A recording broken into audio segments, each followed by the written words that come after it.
I also think it's so way past time to be against something and so way past time to start being for something. And together we've built some amazing things, but we have to convince the rest of the world, after we've convinced all of our neighbors and even our own family members, that we are the people. And now is the time to fix things, and we can. There is reason to have great optimism. The things that are just over the horizon are incredible. They will be written about in history books one way or another, good or evil. Disaster or miracles are right over the horizon, and we will be remembered for which one we choose. What's coming over the horizon is nothing compared to what we've seen. We're about to cure cancer. Now, maybe you don't believe that because it hasn't happened yet. It's overwhelming. But we've already cured disease beyond people's wildest imagination. We cured polio, and we administer it with a sugar cube. We can crack somebody's chest open and give them a replacement heart. 2 weeks ago, my wife was in the hospital, and she had to have exploratory surgery. I hadn't heard somebody having exploratory surgery in I don't know how, since I was a kid. You just open them up and see what's wrong? Really? That doesn't sound like a good idea. You don't have to do that anymore because of CAT scans and MRIs. When my dad was a kid, he said he didn't think he would ever go to the moon, that people would never do that. We've been there and back several times. Voyager just left our solar system. The Wright brothers 100 years ago were on a field trying to get off the ground. Man had been trying to do that since the beginning of time. It happened here in America. Don't tell me we can't do it. Don't tell me now is not the time. We will change the world. Now is the time. We are the people. We will do amazing things. Cancer is just the beginning. I know 3 American hospitals that are on the verge of curing all cancer right now. 3 of them. It is going to happen if we don't blow it. Now, how do we blow it? By choosing to give away our individual creativity and power. To settle for the crumbs instead of the promise of the future. This election, you have to decide. Are you a cancer-curing person, or are you somebody who says, I just want to have what I have? What we have now is crap. It's not good enough. It was built by another generation. It's time for this generation to build. But don't tear down, build up. See, I am an optimist. I have been pessimistic for a long time, which is highly unusual for me. The last 7 years have been very unusual in my life. And I've been pessimistic because I have seen the patterns of history repeat. But I am at heart an optimist because I have seen the patterns of American history, and they're about to repeat again.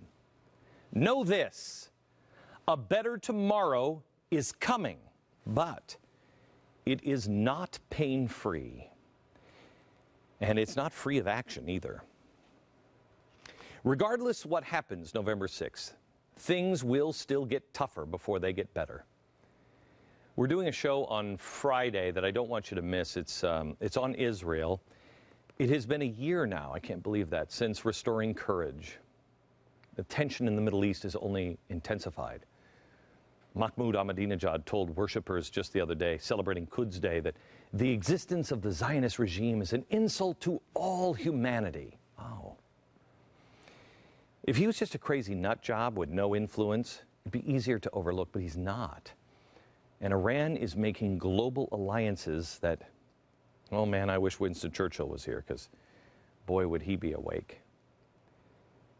There's a brand new axis of evil. So Friday, we're going to air a show that we recorded last night. I talked to a panel of top military leaders and CIA and Intel, and I just asked them, what is coming? I have to tell you,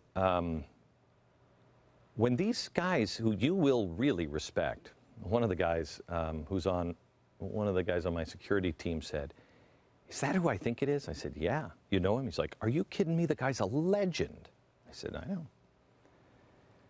These guys sat here right on that couch, and they actually told me the world's coming undone, and it's coming undone rapidly, and we could be in World War III in months. A serious possibility. None of them would say that was going to happen, but they were concerned. Everything they have to say will be on Friday's show, but tonight I want to talk to you about what you will not see on Friday's show, the conversation that happened after the cameras stopped rolling. As terrifying as some of the things these guys were talking about with global wars breaking out, I think it was more terrifying to hear them talk about something else. How does America react? If there's a banking crisis where the banks close for a month, if there is a real serious crisis and there's food shortages because there's a disruption in power, things will deteriorate so rapidly. How does America react? Unforeseen problems like droughts are going to become an increasing threat to global stability and to our stability. Food prices are skyrocketing. I don't have to tell you that. I mean, you've been to the store, you've been watching this show, you've been following it. Look around. I don't want to ask you about you. I want to take it up one level. What are the chances your neighborhood or your state is actually going to be prepared for when it all comes crashing down? Is anybody else in your neighborhood, is anybody in your state, is there a single representative or is your governor finding ways to be self-sufficient? Or are they just burning 1/3 of our corn to produce fuel? I want to tonight give you an action step that you can take. I want you to call your state representative and ask them, are you doing anything in case of a severe food shortage or economic collapse? Is our state doing anything? Is your plan to ask for a bailout from the federal government and wait till the FEMA trucks come? Or are you taking measures right now, like our parents and grandparents did in the 1950s and 60s with civil defense? They prepared themselves so they would be self-reliant and ready for anything. Boy, isn't this amazing that we would store food as a nation, all over the nation? That we would have things, water, food, everything ready in case the Soviet Union would blow us to kingdom come. But now that's crazy to think, hey, maybe we should all be prepared as a state. What are you doing to be ready for anything? What are your neighbors doing? What's your family members doing? Because it really goes back to this. Are you someone who believes that we are capable of great things and they're just over the horizon? That's pretty monumental. But the choice is, I just want my stuff. I just want my stuff. I just want my scraps. I just want to maintain. That's not good enough. We're Americans. We have to lead. I moved to Texas because I want to live in a state that thrives, not survives, thrives. I want to live in a state that leaves me alone and lets me fail or succeed, because failure is just as important as success. I want to live in a state that is an economic beacon to the rest of the world. What do you think Texas is? Who else is doing what Texas is doing right now? People are moving in from all over the country and the world to Texas. Why? Because they leave people alone to create. When you leave people alone and you encourage them to be good, amazing things happen. I want to live in a state like that. And I want to live in a state that is so well prepared that it will help the other states when they're falling apart. See, that's the way it works. The trickle-down theory does work, except in an emergency. It doesn't work that way in an emergency, especially a global crisis. It starts with you and your home. The next is, how's your neighborhood? What are your neighbors going to be doing? If your neighbors are setting each other on fire, you're done. They're the first to come to your house and take everything you've prepared. So how's your neighborhood? And outside of your neighborhood, I mean, you might live in a gated community. Well, good for you. If your state is crazy, hello, Massachusetts, New York, and pretty much everything in New England, your gated community is done. And your country. And then the world. What's going to happen is all of this stuff is going to collapse, and everybody's going to look here, and they're going to look here. Meanwhile, the rest of the world is going to look here. It doesn't work that way. My theory from the beginning has been that as the economy gets worse, people are going to start pushing these problems higher and higher, which they already have. And before it gets better, it's going to get worse.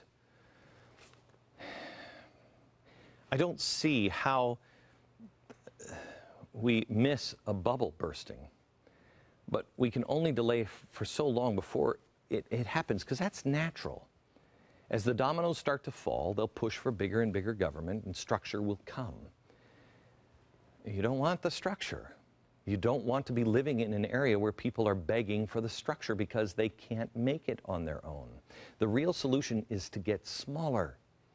But here's the catch. That solution doesn't work if you aren't ready to take care of yourself. Can you be a shelter for others who haven't properly braced for the storm? The answer is no, unless your neighbors are like that. There is a storm brewing. And you know it if you just go to the store. Corn and soybean prices hit yesterday highs, record highs. We told you this would happen a year ago. You know it. You've been telling your friends. The main culprit, worse than expected crop damages from the drought.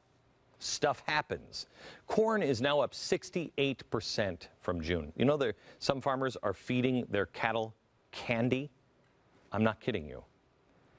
Soybeans are 39% higher. Crops in Ohio and eastern Indiana are far below normal. South Dakota says its output is stunningly low. According to Jim Rogers, he pointed to the increasingly crippling debt as a multiplying factor. He said, quote, in 2002, we had an economic slowdown, which was fairly serious. And then in 2007 and 2008, we had another one, which was worse. Because the debt was so much bigger. The next time around, the debt is going to be that much more catastrophic. Only a matter of time. He added that even when the weather finally cooperates, it's not going to make things much better because, quote, we've consumed more than we've produced nearly every year over the last decade, so inventories are very low. And here's the most obvious problem. We're running out of farmers. They're getting old. The average age of a farmer in America is 58. I mean, have you ever tried farming? Oof. It's tough. Few students are even pursuing the profession. More people study public relations than agriculture. Government regulations are making it increasingly difficult for farmers to prepare their kids to one day take over for the farm. You can't have your kids work on the farm. You're not going to find many academic elites in their tweed jackets encouraging students to pursue farming. Oh, you could get dirty doing that. The most likely thing you'll hear about farmers in a college setting is that farmers are simple-minded.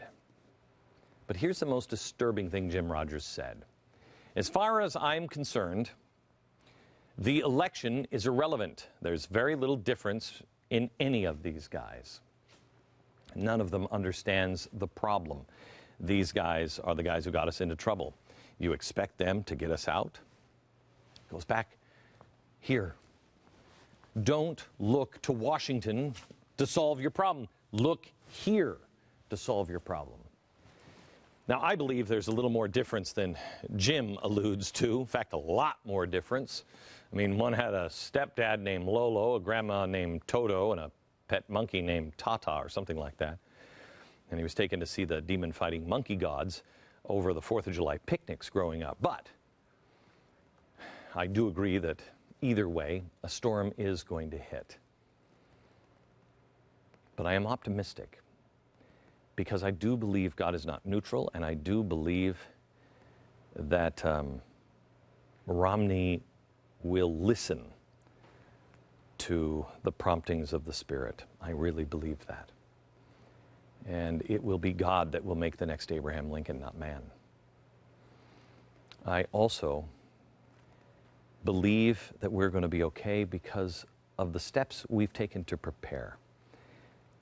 I know who you are. I've stored up extra food. I've moved closer to like-minded people. I have, educated my family. I have guns. I've got gold, whatever. But a lot of people have done that. A lot of people are so far ahead of me. It's aggravating, quite honestly. There's enough of Americans that will do the same. Be a lifeboat for others. So even if there is a storm, we'll be ready for it. That's where my optimism becomes realism. It doesn't come from the thought that Mitt Romney's going to ride in on a white horse or maybe drive in one of his wife's white Cadillacs and save the day and stop the storm. The storm is coming. But I feel a little like Noah. We make it. Tomorrow's not going to be pain-free. Things are going to be very, very different. We're used to having things a certain way. A new study shows that Americans toss out as much as 40% of our food, 20 pounds per person per month. Wow. That happens because we're spoiled. I tell my kids every day, finish your dinner, or I'm going to start doing what Grandma and Grandpa used to do. They used to put the plate above the refrigerator, and I'd eat whatever I left. I'd eat that the next morning for breakfast. You finish your food. We're used to fully stocked grocery stores and hundreds of restaurants to choose from, and having the money to go just a couple of miles from our home and get anything. Think of how ridiculous we are with food. I mean, I'll go 10 minutes without eating, and I'll be trolling around the kitchen and opening up the refrigerator. I'm hungry. With an exception of Adam and Eve, no man or woman in human history has had as easier access to food than we do right now. We're also so high on technological heroin. We're spoiled rotten by an instant gratification culture, drunk on fame. We're now, half of us, addicted to free stuff from the government. 46 million people are now on food stamps. When the program started in the 1970s, 1 in 50 Americans were on food stamps. Today, it's 1 in 7. And that's not bad if people need it, but there are a lot of people that don't. And there's no shame involved in taking a little more than you need. Just like any heroin addict who tries to quit or has it taken from them, a spoiled brat who gets denied. I'm an alcoholic. I know. Coming off of these vices will be painful, and if you just stop them, it's even more painful. A lot of people who just stop whatever they're addicted to become violent. Is your state, is your neighborhood in a position to survive the withdrawal? Does your state have any assets in gold? Do they? What are your state's assets in, and where are they? Have they done like the University of Texas did? Get it out of the basement of the Fed and move it to the state. What good is it going to be if the Fed is bailing out the rest of the world and on the hook for stuff, and you don't, your people, your state doesn't have the actual access to gold? Why don't you move it to your state? Does your state have any resources? They have anything in storage? Or are they just going to beg for Obama cash? Are they just continually buying into the lie that we all know? If there is a disruptive day or two or week in food or the banking supply, if the banking system came to a grinding halt, would your state be able to provide any supply of food? Most likely not. California has been writing IOUs to its citizens for their tax returns. Good luck if you think California's covered for an emergency. But how about your neighbors? Are they thinking like you? The question this hopefully leads you to is, am I living in the right place? There's a survey that came out yesterday, and people talked about it on radio and television, but I don't think they talked about it in the right way. It's a way for you, honestly, to discover the answer of am I in the right place? This is a map of the most charitable states in the Union. Charitable states in red versus the least charitable states in blue. Look at this. The top most charitable states voted for McCain in 2008. the 7 least charitable states all voted for Obama. You may also notice that the more charitable states are also the states that tend to be more religious states. Not a coincidence. And in difficult times, you will also see a stark contrast. Let me ask you, these states here, and I contend actually it's more like this. It's the Mountain West and the South. And this is in real trouble. So is this. Although Washington and Oregon have more farmers, so it might not be so bad. But where would you rather be? Where do you think neighbors will take care of neighbors? Do you think it's going to be in the Northeast? The people living in those states whose sole idea of charity is paying taxes, they will turn to the government for help, and when the government won't help them or can't help them, they get mad. When there's not enough handouts for everyone, they turn against each other. Well, it's because you had too much, because you did this, because you did that, and to tear each other apart. They haven't prepared themselves to be truly self-reliant because they don't depend on each other anymore. They don't have the faith that teaches them how to walk that way, which leaves people hopeless. I will tell you that the crash of '08, I toured the country, all over the country, and the place that was the most fearful, I traveled East Coast, West Coast, South, everywhere, was this belt. And the farther up north I got into New England, the more frightened they were and the more hopeless they were. The farther down south I got, or in the Mountain West, they knew they would be okay. If you have no hope, it's incredibly dangerous. The people in those states do have faith. They do believe God will protect them. They see the end of the light at the end of the tunnel. They are filled with hope. And they have prepared themselves to be a lifeboat for others. They will care for one another. And let me give you a perfect example. I want to talk to you about a story that we are working on at the Blaze. We're working on a story on the drought. And this weekend, I was traveling around. I went to the Native American Navajo Nation, and I saw great despair. And we started talking about the despair with the farmers and the drought. And one of the guys who was with me, Mark Mabry, he said, I've got to go cover this. And, you know, we kicked angles around. And I said, you know, I don't want to see the despair. I want to see the hope. Well, he wrote to me last night and said, Glenn, I'm in Kansas, and boy, have I found a great story. Farmers recently gathered in Kansas at a summit where they talked about what's happening to them. The drought is the worst in half a century. Water is extraordinarily scarce. Now, in Kansas, here's how it's set up. There are senior farmers and junior farmers. I don't know the difference, but that's the way it's set up. Senior farmers have direct access to the irrigation system, and they take what they want and they need first. And the junior farmers, they just get whatever is left. Now, usually there's enough for everybody, but if there's not, the junior farmers have to take less. Well, this year, there's not even enough for the senior farmers. There's not enough water to bring in a full crop for the senior farmers. And so in some states, you would think that those senior farmers would just say, well, I got to have it. But here's what they've done.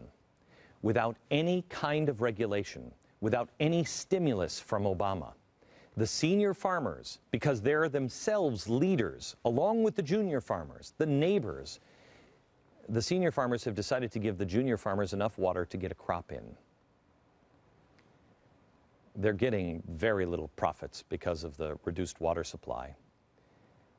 This agreement means they're going to get even less. But they're neighbors. And they know they're all in trouble now. And one way or another, they all have to hang on to each other because they're all in this together. A president can propose all kinds of programs that he wants, but they really never will work in the end because they don't truly bring hope. They don't inspire. A government can't mandate that America is going to be great. regulations and rules that force people to do things or else get arrested. Those things don't make us the shining city on the hill. All eyes, the eyes of the world, are upon us. We're about to have either our most humiliating failure or our most spectacular day. It's people like these farmers in Kansas who are willing to help others. They're competitors. Even though it means that their family, their farm, their neighborhood will suffer personal loss, they sacrifice because they want to. That gives me hope, because they are the kind of people that make America great. They are the reason I have optimism. Because I know a better tomorrow is around the corner.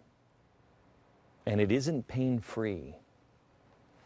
But I also know there are millions of people just like these farmers that will get us through whatever it is we need as friends, as family, as neighbors, and fellow countrymen.